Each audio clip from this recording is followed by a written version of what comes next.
Ayan na guys, malapit na siyang maluto. Ayan. Ay nako. Ganito lang yung ano ko, yung buhay ko ngayon. Simpleng luto, here and there. Tapos ito, malapit na, tumataba na siya. Oh. Tingnan mo guys, ayan oh. Ayan. Pag may ipis ngayon, isali natin dito sa prito. Tapos magmukbang video ako para matuwa ang mga viewers. Di, joke lang. So ngayon, I wanna be efficient.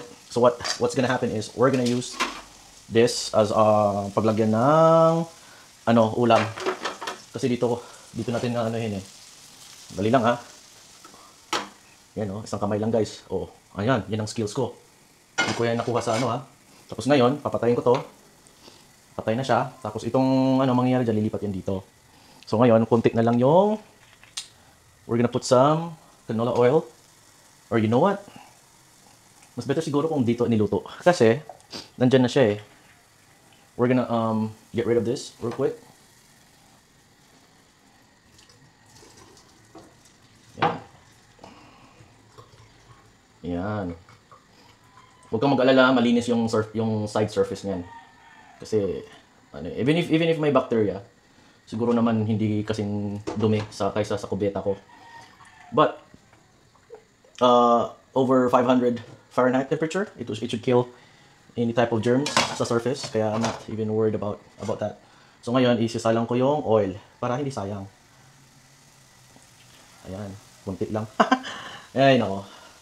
So ngayon, lalagyan lang natin ng oil. Okay. Oh. Ayan, hindi ako artista katulad ni Judy Ann Santos ha. Wala akong expensive simple lang yung luto ko. Gusto niyang matuto sa akin? Ano bang gagawin ko? Magpapa-subscribe ba kayo? Ayan. Problema lang dito guys, ayan may sabaw. Ilalagay ko na lang dito yan. Ayan. Kasi sayang eh, parang oil to eh. Ayan. Okay. Ganyan lang simple, walang maraming sangkap. I wanna use the same utensil, same container. So ngayon okay lang kasi gusto ko maraming oil kasi para mag-soak in ng maayos. Ito pa rin ang gagamitin natin, hindi stainless steel para hindi masira yung non-stick. Ayan oh. Ayan. Isang kamay lang yan guys ha. Oh. Saan ka pa? Oh, kaya ba ni Judy Ann Santos yan? Kaya ba ni Gordon Ramsay na mag-vlog habang nagluluto gamit isang kamay? Oh. Oh, yan oh. Tingnan mo. Oh. Pagkatapos nito, ako din na maghuhugas, maglilinis. Pagising ng asawa ko, may pagkain na. Once a year ko lang to ginagawa guys. Hindi ko mag-alala. Pinapatrabaho ko yung asawa ko. Ngayon lang talaga yung naisipan ko na magluto. Ngayong araw lang talaga. Promise. Promise. Hindi ko nga alam paano magluto eh. Ginugol ko lang to paano lutuin eh. Ayan o. Ayan o guys. O, tingnan mo. Diba? Kulang-kula. O.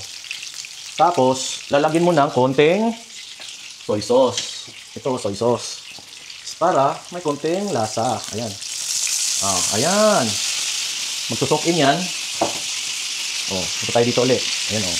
Diba? Lumakas yung nagka-counteract yung yung chemicals. Ito pag ginaluan mo kasi ng balsamic base, yung chemicals pumapasok talaga sa loob ng hotdog. Ayan o, yung butas. Tingnan mo yung butas. Ayan. Kaya may aftertaste siya na medyo maalat, na medyo may tanginess. I don't know if that's the right word. So, before siya umitim, we can tell if luto na siya. It should be maybe 3 to 5 minutes pa. Yung nito, yung gaganan mo lang siya, parang ninanudge mo lang siya, parang gumising ka, parang ganyan. Ayan ayan. Hindi to healthy guys, huwag niyong kainin to araw-araw, hindi siya healthy. Papatayin na natin to, okay na to. Ayan madumi. Lilinisin ko to mamaya. Tapos ngayon, ang problema ko, hindi ko mailagay yung hotdog kasi hawak-hawak ko yung gimbal ko. So ngayon, ilalagay ko lang to sa, dali lang ha. Ayan. Dami ko nang nakwento sa inyo ha. Punta na lang kayo dito, kumain tayo. Libre yung ko. Libre naman ang pagkain dito. Magbayad ka lang ng tubig. Niningil ako ng tubig, pero yung pagkain libre na. Ayan. Ayan, hirap na hirap akong ano ba naman to? Ano ba to? Breakfast and bed napunta sa sa lunch in bed na to, hindi na breakfast. Kasi malauna na eh.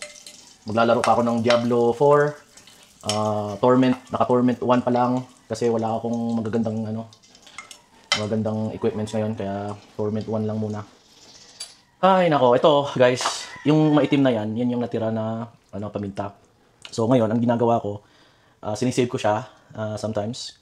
So, but you should only reuse oil at your own discretion. Don't do it every time kasi unhealthy siya. In this case, simple lang naman yung luto ko. Wala naman siyang maraming carbonization. Kaya pwede ko siyang gamitin maybe one more time. After that, tinatapon ko na yung oil. Kaya I don't wanna get cancer from doing this. So, hanggang doon na lang. Until next time. Bye-bye!